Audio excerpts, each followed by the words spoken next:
बच्चों नमस्कार। मैं एक नए टॉपिक के साथ आपके साथ प्रस्तुत हूँ। कक्षा 12 की समष्टि अर्थशास्त्र की बुक में हमारे पास एक चैप्टर है मुद्रा तथा बैंकिंग, और यह परीक्षाओं की दृष्टिकोण से बहुत महत्वपूर्ण एक चैप्टर है, क्योंकि पिछले सालों में बोर्ड परीक्षाओं में लगातार इस चैप्टर से बड़ी संख्या में प्रश्न आते रहे हैं और यह बहुत आसान भी है। इसको समझना बहुत ज़्यादा कठिन भी नहीं है। तो मैं शुरू करता हूँ। इस चैप्टर का जो पहला टॉपिक है वस्तु विनिमय प्रणाली, और मैं आपसे आशा करता हूँ कि आप एक कॉपी और पेन लेकर के साथ में बैठेंगे और जिस मैं जो समझाता रहूँगा आप उसको समझते भी रहेंगे, और साथ के साथ आप अपने नोट्स भी अगर आप तैयार कर लेंगे तो ये आपके लिए बहुत आसानी हो जाएगी इसको समझने के लिए। वस्तु विनिमय प्रणाली को समझने से पहले हम विनिमय को समझते हैं। विनिमय का मतलब होता है आदान प्रदान या अदला बदली। आप जैसे नाम से ही समझ पा रहे हैं, वस्तु विनिमय प्रणाली वस्तुओं का आदान प्रदान जिस आर्थिक प्रणाली में होता है उसको हम कहते हैं वस्तु विनिमय वाली आर्थिक प्रणाली। यानी आप समझ सकते हैं, क्योंकि मुद्रा का प्रादुर्भाव तो जब हमारी सभ्यता का बहुत विकास हो चुका था उसके बाद मुद्रा का प्रादुर्भाव हुआ होगा, लेकिन जब मुद्रा नहीं रही होगी तो हम अपनी आर्थिक गतिविधियों को, यानी हम किस प्रकार से आदान प्रदान करते होंगे, वो ही बिना मुद्रा के अपनी आर्थिक क्रियाकलापों को संपन्न करने के लिए हम जिस विनिमय प्रणाली का प्रयोग करते थे वही कहलाती है वस्तु विनिमय प्रणाली। तो सबसे पहले इसकी परिभाषा को देख लेते हैं। इसकी परिभाषा है कि मुद्रा के प्रयोग के बिना, यानी मुद्रा तो उसमें होगी ही नहीं, तो मुद्रा के प्रयोग के बिना एक वस्तु का दूसरी वस्तु से प्रत्यक्ष विनिमय ही वस्तु विनिमय कहलाता है।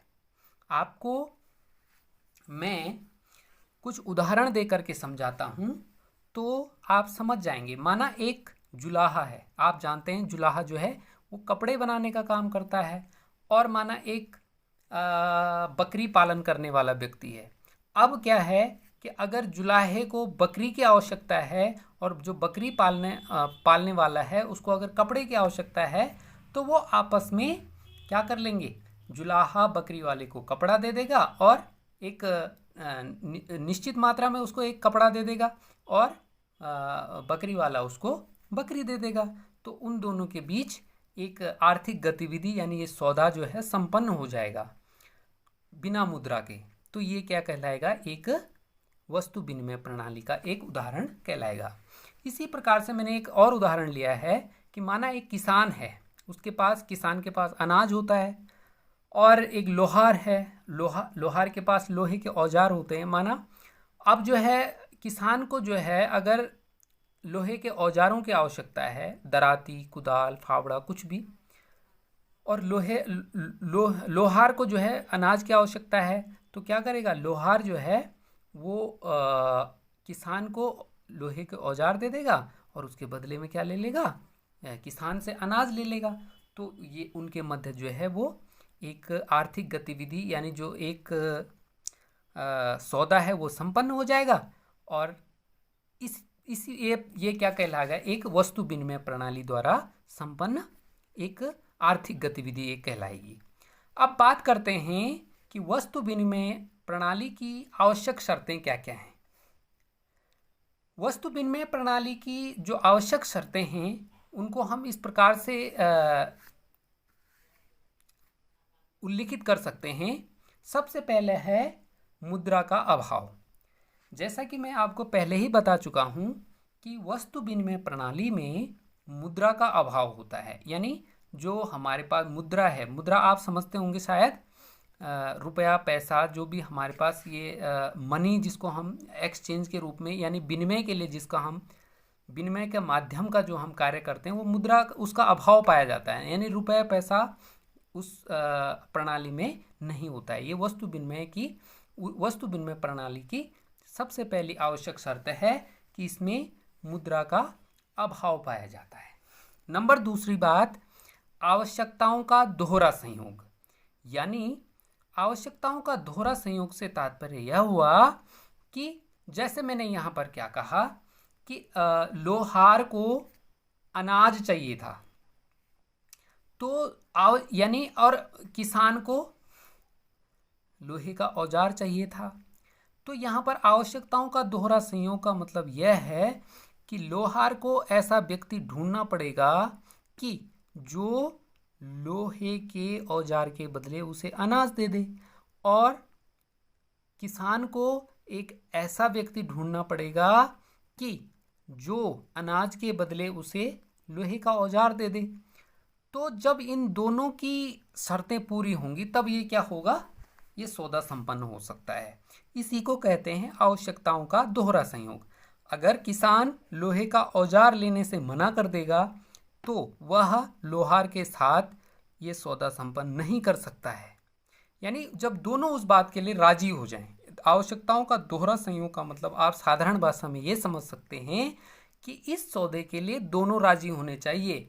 जैसे मैं ऊपर उदाहरण में मैंने कहा कि वो गेहूं के बदले कुदाल देने के लिए, देखो किसान गेहूं देने के लिए, क्योंकि किसान के पास गेहूं है तो वो गेहूं देने के लिए राजी हो जाए, लोहार के पास कुदाल है वो कुदाल देने के लिए राजी हो जाए। अगर इन दोनों में से एक भी राजी नहीं होता है तो वो क्या होगा, वो वस्तु विनिमय नहीं हो पाएगा उनमें, क्योंकि उन दोनों को राजी होना बहुत आवश्यक है। नंबर तीसरी शर्त है कि ये वस्तु विनिमय प्रणाली होती है जो वो एक पिछड़े समाज में ही होती है। अब आप समझ सकते हैं कि जिस समाज में मुद्रा का ही अभाव है तो वह जो है वह समाज आर्थिक रूप से पिछड़ा ही कहलाएगा, है ना। और निश्चित रूप से जब वह एक पिछड़ा समाज होगा तो उनकी आवश्यकताएं भी क्या होंगी, सीमित होगी। तो अगली शर्त यह है कि ये वस्तु विनिमय की ये अगली शर्त है कि इसमें जो है वो व्यक्ति की या समाज की आवश्यकताएं बहुत सीमित होती हैं। यानी सीमित संसाधनों पर वे लोग क्या करते हैं, अपना जीवन यापन करते हैं। अगली जो शर्त है, इसमें यातायात के साधनों का अभाव पाया जाता है। यानी वस्तु विनिमय एक सीमित क्षेत्र में ही किया जाता है, बहुत दूर दूर नहीं किया जाता है, क्योंकि इसमें जो है वो यातायात के साधनों का अभाव पाया जाता है। तो ये वस्तु विनिमय की कुछ आवश्यक शर्तें हैं। अब बात करते हैं वस्तु विनिमय प्रणाली के लाभों की। वस्तु विनिमय प्रणाली के जो लाभ हैं वो ये लाभ हैं कि यह एक सरल प्रणाली है। नंबर दूसरी बात कि इससे आपसी सहयोग में वृद्धि होती है। नंबर तीसरी बात कि इसमें आर्थिक असमानताओं का अभाव पाया जाता है। आर्थिक असमानताओं का अभाव का मतलब यह हुआ कि जब मुद्रा ही नहीं होगी तो न तो कोई बहुत गरीब होगा और न बहुत अमीर होगा। तो इस वस्तु विनिमय प्रणाली का सबसे बड़ा लाभ मुझे तो यही दिखता है कि इसमें आर्थिक असमानताओं का अभाव होगा, सभी एक जैसे होंगे। अगर वस्तु विनिमय प्रणाली प्रचलन में होगी तो मुद्रा स्फीति अवस्फीति से भी मुक्ति मिल जाएगी। अब ये मुद्रा स्फीति अवस्फीति, इसको मैं साधारण भाषा में कहूँ कि जो तेजी या मंदी, यानी जिसे हम बोलते हैं महंगाई या मंदी, इससे भी हमें क्या मिल जाएगी, मुक्ति मिल जाएगी। तो वस्तु विनिमय प्रणाली का ये भी लाभ होगा कि इसमें महंगाई और मंदी जैसी कोई चीज़ नहीं होगी। और अगर हम इसको अंतर्राष्ट्रीय व्यापार में लागू करें तो यह इससे एक सरल अंतर्राष्ट्रीय व्यापार करना भी संभव हो पाएगा। अब बात कर लेते हैं वस्तु विनिमय प्रणाली की हानियों की। तो इसमें वस्तु विनिमय प्रणाली की जो सबसे बड़ी कठिनाइयां हैं या हानि है वह यह है कि ऐसा दोहरे संयोग का अभाव पाया जाता है। यानी ऐसा व्यक्ति मिलना बड़ा मुश्किल होता है कि ऐसे दो व्यक्ति मिलने बड़े मुश्किल होते हैं कि जो एक दूसरे की वस्तु को लेने के लिए तैयार हो जाएं। तो इसमें दोहरे संयोग का अभाव पाया जाता है। इसमें क्या होता है कि क्रय शक्ति को संचय करने की कठिनाई होती है। क्रय शक्ति को संचय करने की कठिनाई का मतलब ये होता है कि व्यक्ति के पास अगर कोई धन है तो उसको, क्योंकि मुद्रा तो हमारे पास है ही नहीं, तो मुद्रा जब नहीं है तो हम उसको एक उसका संग्रहित नहीं कर पाएंगे, उसको संचय नहीं कर पाएंगे उसका। तो इसलिए यह इसमें एक ही कठिनाई भी है कि इसमें जो है वो हम क्रय शक्ति यानी धन का संचय नहीं कर पाएंगे। सर्वमान्य मूल्य मापक का अभाव होगा।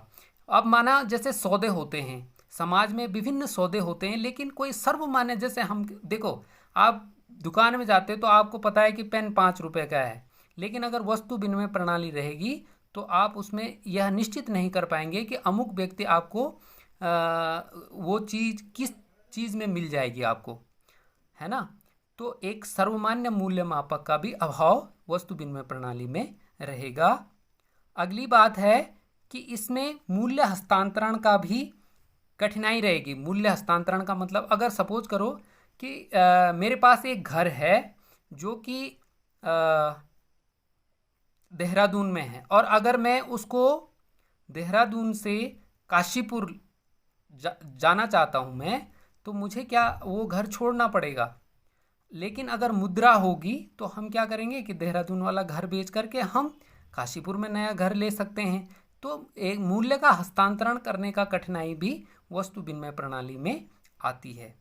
और भावी भुगतान का अभाव, एक कठिनाई जो है वस्तु विनिमय प्रणाली की यह है कि इसमें भावी सौदे यानी भावी भुगतान का अभाव पाया जाता है। यानी हम ये नहीं कह सकते कि आज हमें आप ये चीज़ दे दो, मैं फिर भविष्य में इसके बदले आपको ये दूंगा। इस तरह की बातें नहीं हो पाती हैं इसमें वस्तु विनिमय प्रणाली में, है ना। तो ये कुछ कठिनाइयाँ हैं। तो ये मैं मोटा मोटा मैंने आपको इस वस्तु विनिमय प्रणाली के बारे में बता दिया है। मैं आशा करता हूँ कि आप अपने पास उपलब्ध पुस्तकों से इसको और डिटेल में देखेंगे। अगर आपको इसमें कोई भी दिक्कत आती है तो आप इसको मुझसे मेरे व्हाट्सएप नंबर या यूट्यूब के माध्यम से आप मुझे प्रश्न पूछ सकते हैं। मैं आपकी समस्याओं का समाधान करने का पूरा प्रयास करूंगा। आपने वीडियो देखा, आप इसके लिए बहुत बहुत धन्यवाद।